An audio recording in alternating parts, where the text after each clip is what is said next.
The rain hadn't stopped for 3 days, and the old house creaked under its weight. Margaret sat by the window, her trembling hands wrapped around a mug of cold tea, staring blankly into the grayness outside. The phone lay silent on the kitchen counter until it rang. The sound jolted her.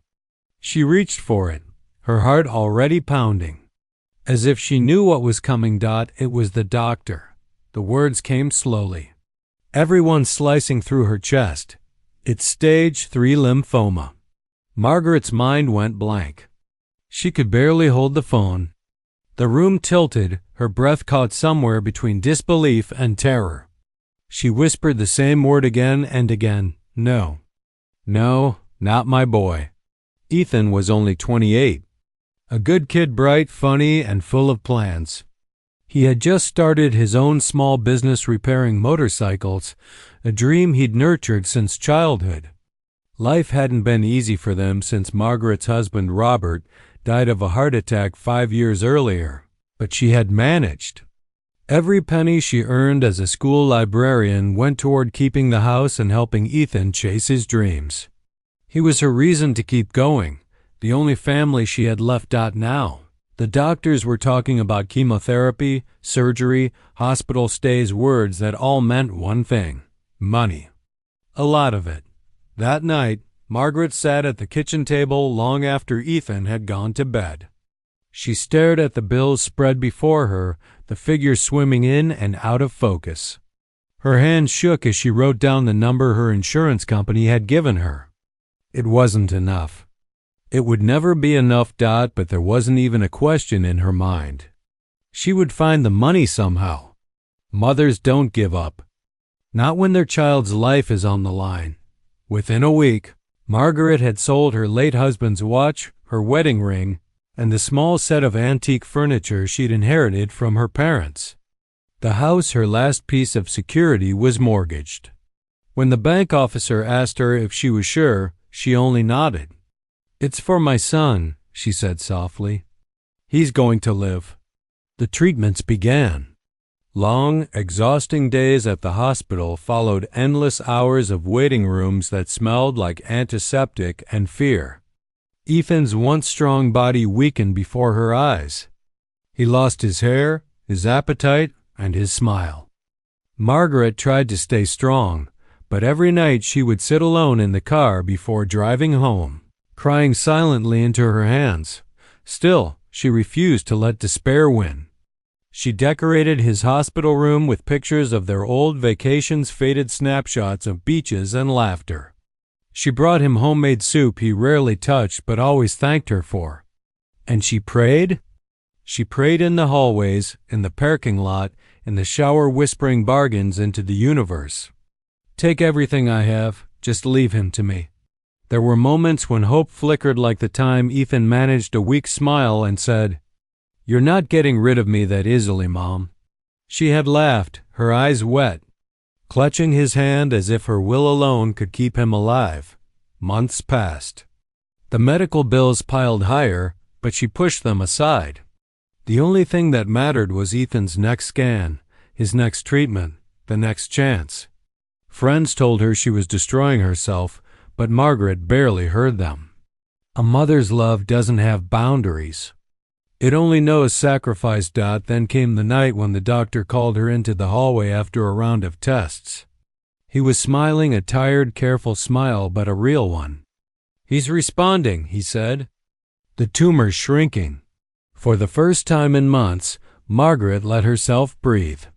She laughed and cried at once, her shoulders shaking with relief. She went back into Ethan's room and kissed his forehead. He smiled faintly, his voice hoarse. "Guess I'm gonna stick around after all." "You better," she whispered, gripping his hand. "I didn't sell your father's house for nothing." She didn't notice the faint shadow that crossed his face when she said that, the mix of guilt and something else she couldn't quite name. By the time spring came, Ethan was declared in remission. Margaret stood beside him as he rang the brass bell at the cancer ward, tears streaming down her face. Around them, nurses clapped and other patients smiled, But for Margaret, the sound of that bell was more than a celebration, it was a promise. She had given everything she had to save her son. And now, life would return to normal. Or so she thought. As they drove home that day, Ethan stared out the window in silence. Margaret reached over, touched his arm gently, and said, "We'll be okay now, sweetheart. We'll rebuild." He smiled faintly, but didn't meet her eyes. Outside, the rain started again. The rain had given way to sunlight by the time Ethan came home from the hospital. The world outside seemed fresh, renewed, the way it feels after a long storm. Margaret had scrubbed every corner of the house before his arrival, replacing the hospital smell that had clung to her clothes for months with the warmth of baked bread and lemon polish. When Ethan stepped inside, his face was pale and thinner than before, but there was color in his cheeks again, a spark in his eyes. Margaret couldn't help herself. She pulled him into her arms, clinging to him like a child clutching a lost toy finally found. He laughed weakly, patting her back. "Mom, I'm not made of glass." She smiled through her tears. "You are to me." Life settled into a gentle rhythm. Mornings began with coffee and the sound of the old radio. Afternoons with Margaret hovering nearby as Ethan regained his strength. Sometimes she'd find him sitting on the porch staring out at the yard, quiet and thoughtful. She would bring him a blanket, a cup of tea, and sit beside him. They didn't always speak. It was enough to simply be. Neighbors came by with casseroles and congratulations. Everyone in town knew what Margaret had done, how she'd sold everything, how she'd never left his side. They called her a hero. But to her, it didn't feel like heroism. It felt like breathing. Loving Ethan had always been instinct, not choice. Ethan, for his part, seemed grateful, deeply so. He'd often take her hand and say, "I owe you everything, Mom. I mean it. When I get back on my feet, you'll never have to worry again." She would smile, brushing it off. "I don't want anything from you, Ethan. Just be happy. That's enough for me." But he insisted. "No, I mean it. You gave up your life for mine. I won't forget that." Those words nestled in her heart like a warm ember. After years of loneliness and fear, she felt hope again. She imagined a future where they rebuilt together. Maybe he'd reopen his garage. Maybe she'd finally retire and they'd share quiet dinners in the house Robert had built. The sacrifices had been worth it. Every single one. As the weeks passed, Ethan grew stronger. His color returned, his appetite improved, and soon he was talking about going back to work. Margaret watched proudly, though a small part of her worried he was pushing himself too soon. He had always been restless, just like his father, always needing to do something to prove himself. One evening, as they sat by the fireplace, Ethan said, "Mom, I've been thinking about the future. I want to take care of things properly this time. I don't want you to ever have to deal with money worries again." She chuckled softly. "Sweetheart, the only thing I'm worried about is you overexerting yourself." "I'm serious," he said. "The mortgage, the bills, you've done enough. Let me handle it from now on. I'm going to make sure you're secure for life." The way he said it was firm, almost businesslike, but it warmed her nonetheless. She didn't realize it then, how easily love can turn into trust, and trust into blindness. Over the next few months, Ethan seemed busier. He spent long hours out of the house talking about a new business venture, a friend with an investment opportunity. Margaret didn't ask too many questions. She was just happy to see him living again, laughing again. He brought home flowers sometimes, white lily, her favorite. Once he came home with a silver bracelet engraved with the words, "Forever Grateful." He fastened it around her wrist himself. "For everything you've done," he said softly. "I'll never forget it." It was moments like that that made her forget the tension she sometimes sensed in him, the way he'd flinch when she mentioned the mortgage. or change the subject when she brought up finances. She told herself he was just protecting her from stress. One afternoon, a man in a suit came to the house. Ethan explained it away easily. "Just a lawyer helping me sort out some documents. Mom, legal stuff for the business." When he asked her to sign a few forms to help with refinancing the property, she didn't hesitate. She'd always trusted him.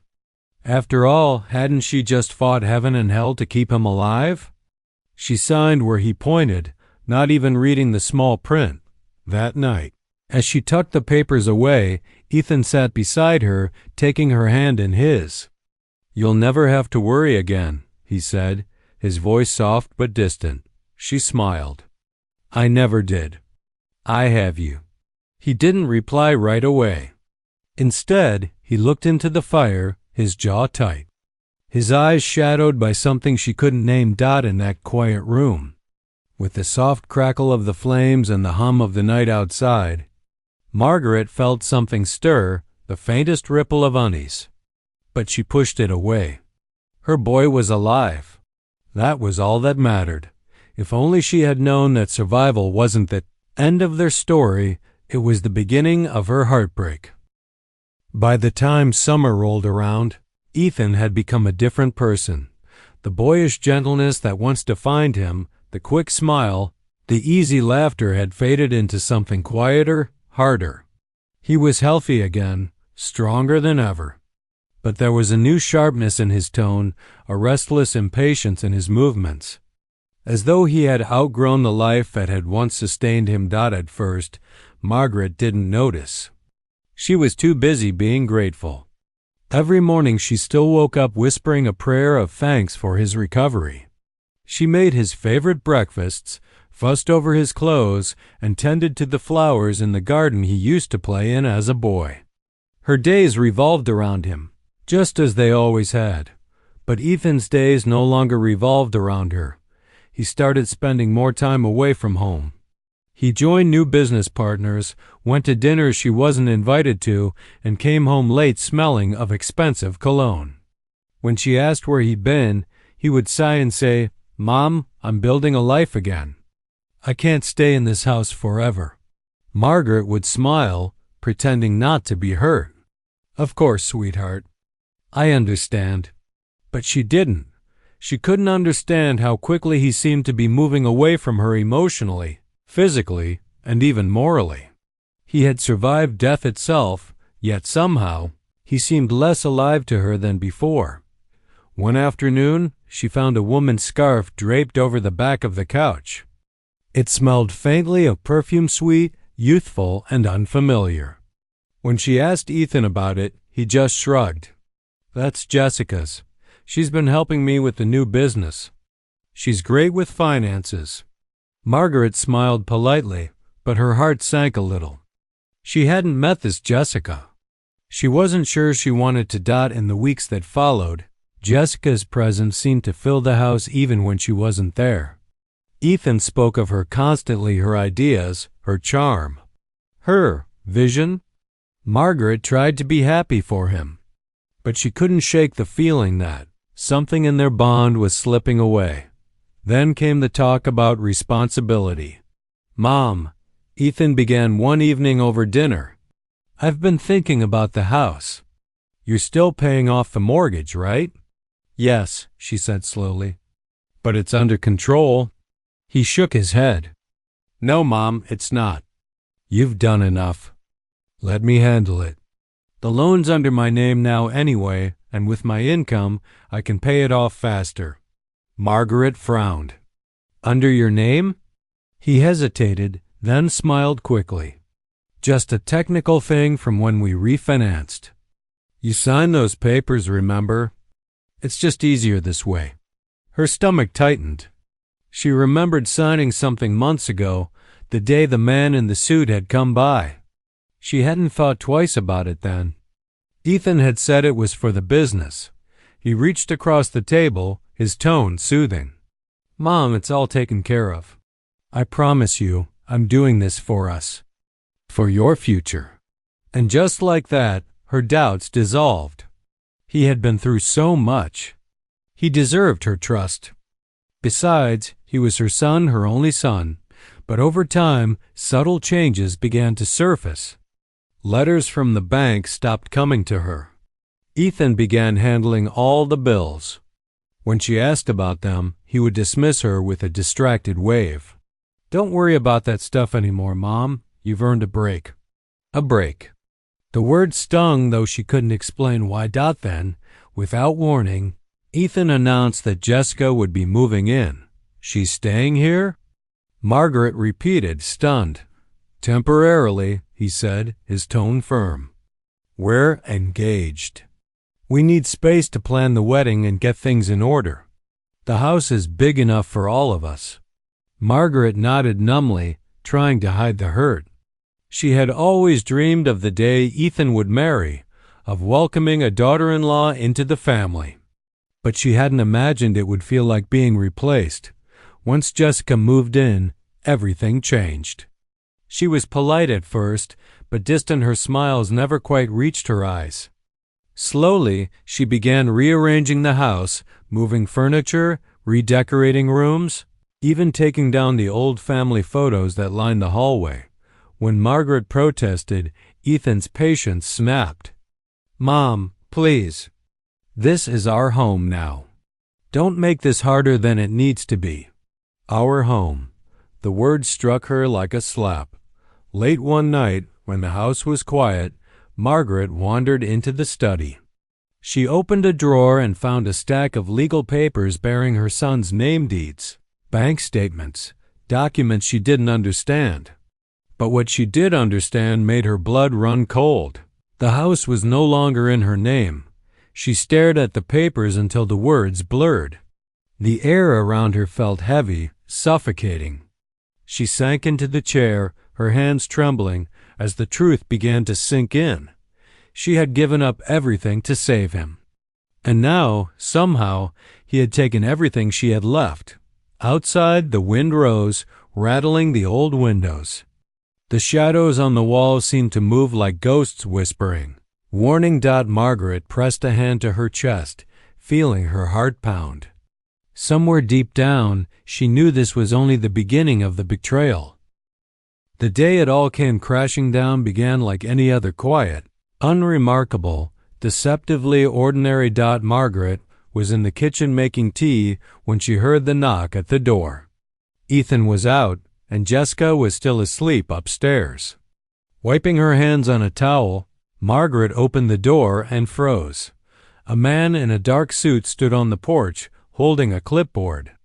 "Good morning, ma'am. I'm from Oakwood Estates. I'm here about the property transition notice." "The what?" she asked, her brow furrowing. He looked puzzled. "You've been notified, haven't you?" "The deed transfer?" "The property's under new ownership." Margaret's heart stuttered. "That can't be right. This is my home." The man frowned, flipping through his papers.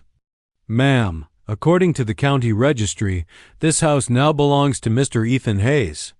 "Her son's name?" "Not hers." For a long moment, Margaret couldn't speak. The world tilted. Her hands began to tremble. "No," she whispered. "There must be a mistake." But it wasn't a mistake. It was the truth she'd been too trusting to see. When Ethan came home that evening, she confronted him in the hallway, her voice shaking.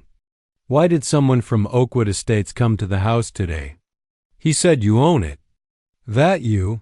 Her breath hitched. "That you took my name off the deed." Ethan's face hardened. "Mom, calm down. I told you months ago this was just a refinancing issue. You didn't tell me you were taking my house." "Our house," he corrected sharply. "And it was your decision to sign those papers. Don't start acting like I tricked you." Margaret stepped back as if struck. "You said it was for your business." "For us, it was," he snapped. "You wouldn't have a roof over your head if it weren't for me. I paid off the loan, the taxes, everything. You should be thanking me." She stared at him, tears filling her eyes. "Thanking you? Ethan, I sold everything I had to save your life. I gave up my future so you could have one." He looked away, jaw clenched. Yeah, and I'm grateful. But things change, Mom. I have a life now. I can't keep living like a kid in his mother's house. The words sliced through her like a knife. So what? She whispered. You're throwing me out? Ethan sighed, rubbing his temples. Jessica and I have been talking. The truth is, this place is too much for you to handle. The stairs, the yard, you're not young anymore. It's time you moved somewhere safer. Her voice trembled. Where? He hesitated. We found a nice assisted living community. It's clean, comfortable. You'll have people to talk to. We'll visit all the time. Margaret felt the floor give way beneath her. You're sending me to a nursing home? It's not like that, he said quickly. It's for your own good. My own good? Her voice rose, cracking. You're taking my house and putting me away like I'm some burden to get rid of. Jessica appeared at the top of the stairs, arms folded. Ethan, maybe you should calm her down before she gets too upset. Margaret turned on her, trembling with fury. You did this, didn't you? You convinced him. Stop it. Ethan's shout filled the room. You're being paranoid, Mom. You can't keep controlling everything. You're making this harder than it has to be. For a moment, silence fell between them, thick and suffocating.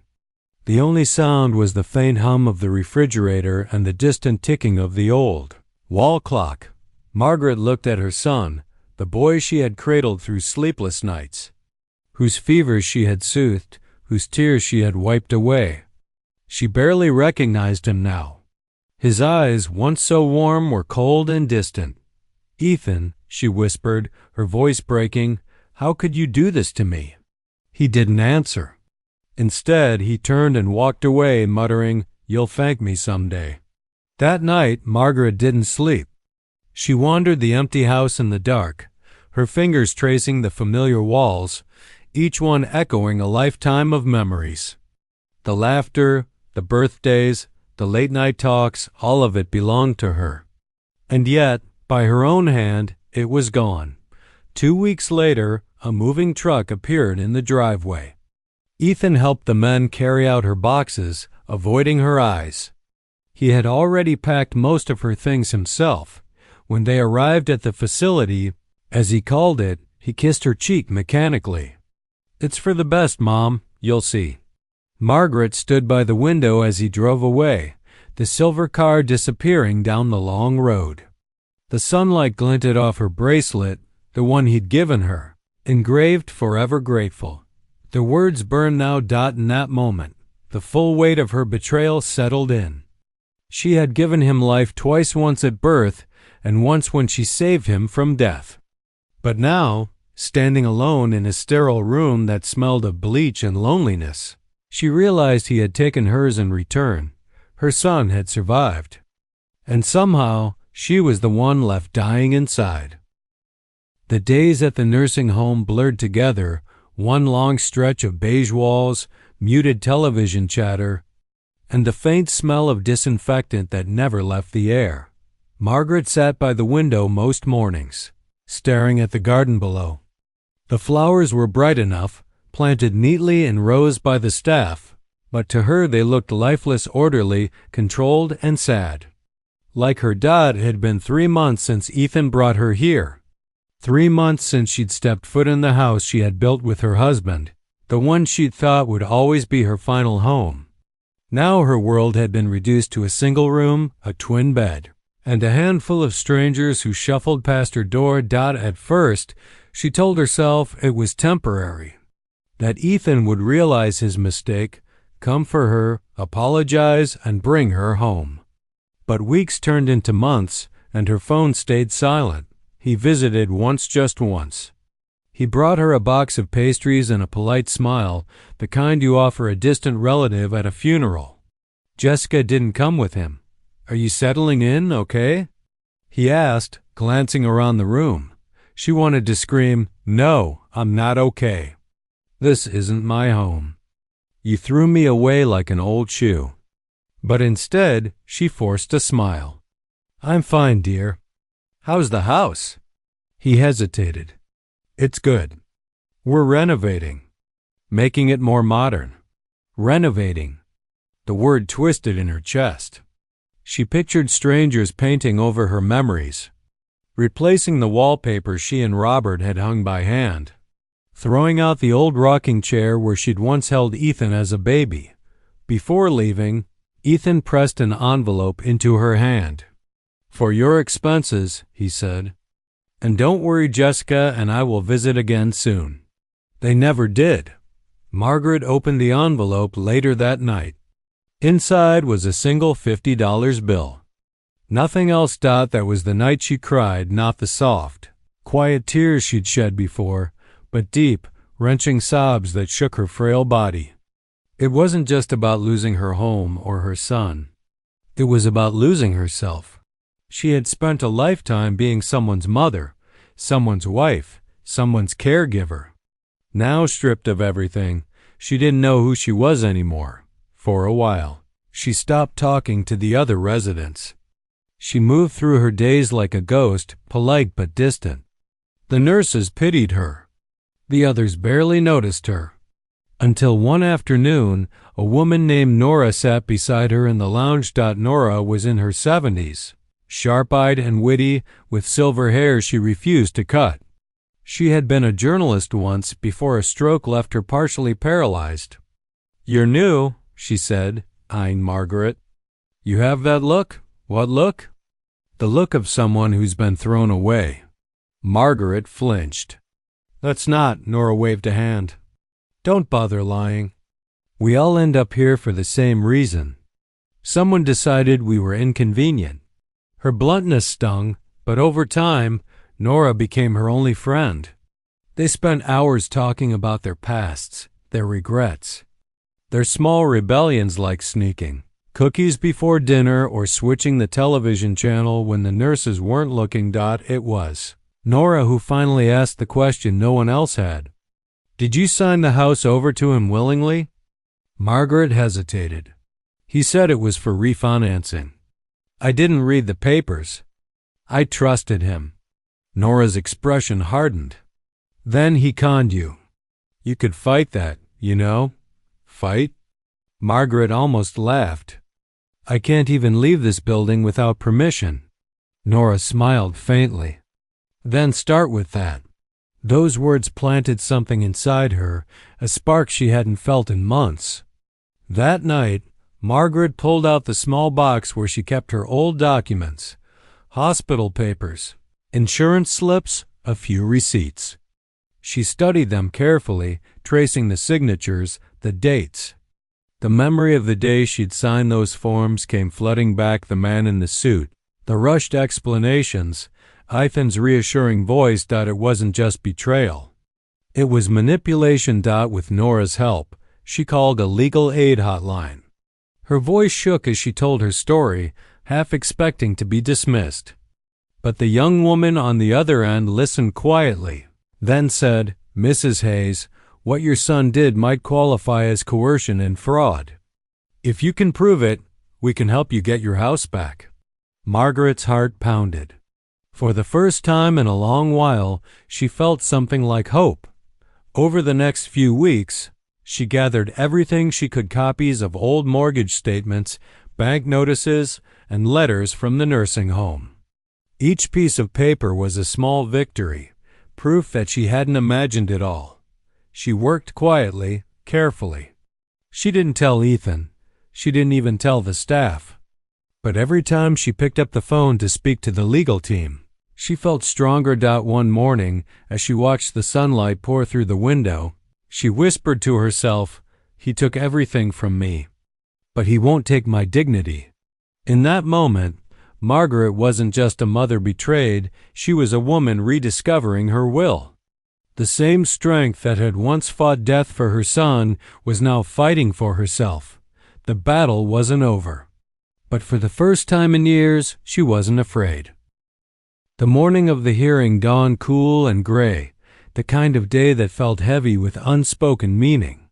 Margaret stood before the courthouse, her hands trembling slightly around the handle of her worn leather bag. She was 70 now, her once dark hair almost entirely silver. But her eyes clear and steady carried a quiet fire that hadn't burned in years. Inside her bag was everything. The documents, the letters, the proof of what had been done to her. But more than that, she carried her dignity, the piece of herself she thought she'd lost the day her son left her at that nursing home. The case had taken months to build. The legal aid group had been patient and kind, helping her piece together the truth. There were records of the forged signatures, evidence of manipulation, and proof that Ethan had transferred the deed without proper disclosure. What had once felt impossible now stood as a matter of justice waiting to be served. When she entered the courtroom, Ethan was already there. He looked different, older, worn, but still sharp in his tailored suit. Jessica sat beside him, her expression unreadable. Their eyes met across the room. For a moment, time folded in on itself. She didn't see the man who had betrayed her. She saw her little boy, the one who used to run barefoot through the yard, chasing fireflies, laughing until the sun went down. And for a fleeting second, she almost wished she could turn back time. But then she remembered the nursing home, the silence, the loneliness, the $50 in an envelope. The bailiff called her name, and she rose.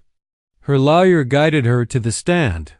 Her voice trembled at first as she began her testimony, but as the words left her mouth, they grew steadier. She spoke of her husband's death, of raising Ethan alone, of the cancer diagnosis that had nearly destroyed her.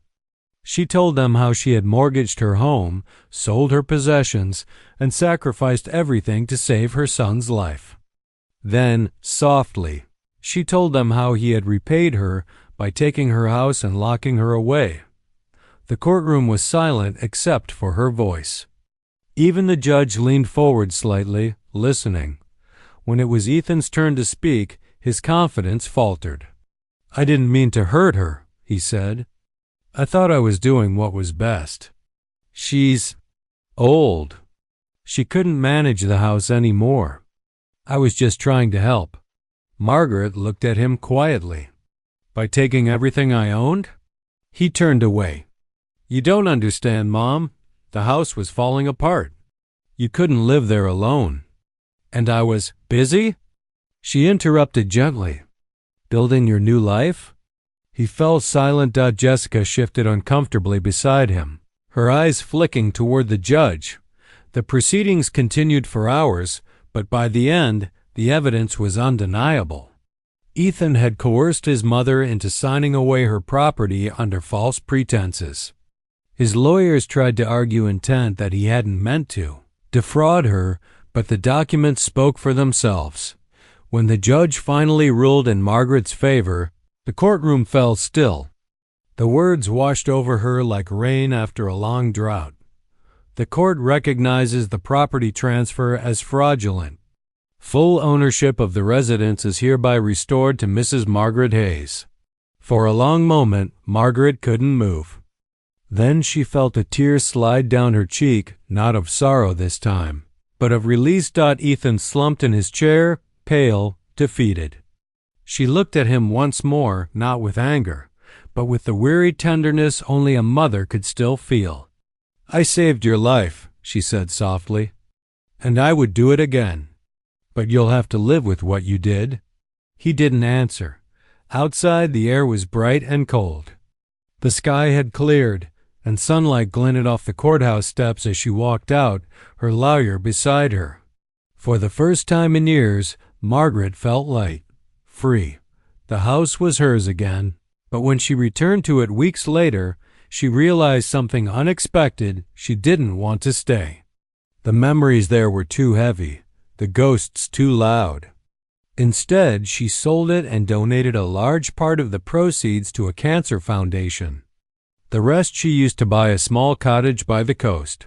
One afternoon, as she stood on the porch watching the tide roll in, she slipped the silver bracelet from her wrist, the one engraved "Forever Grateful."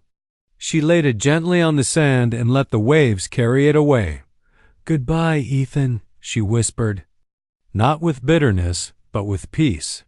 The sea wind lifted her hair, the sunlight warming her face. She smiled faintly, her heart quiet for the first time in years. "I saved him once," she murmured, "but this time I saved myself." And as she turned toward her new home, the one built not on sacrifice or sorrow, but on strength, Margaret felt the kind of freedom that only comes after surviving love, loss, and betrayal. The past no longer chained her. It had shaped her into something unbreakable. Grace, she realized, wasn't forgiveness without consequence. It was the courage to move on without hate. And with that, she stepped inside, closing the door gently behind her, leaving the ghosts of her old life where they belonged, in the past.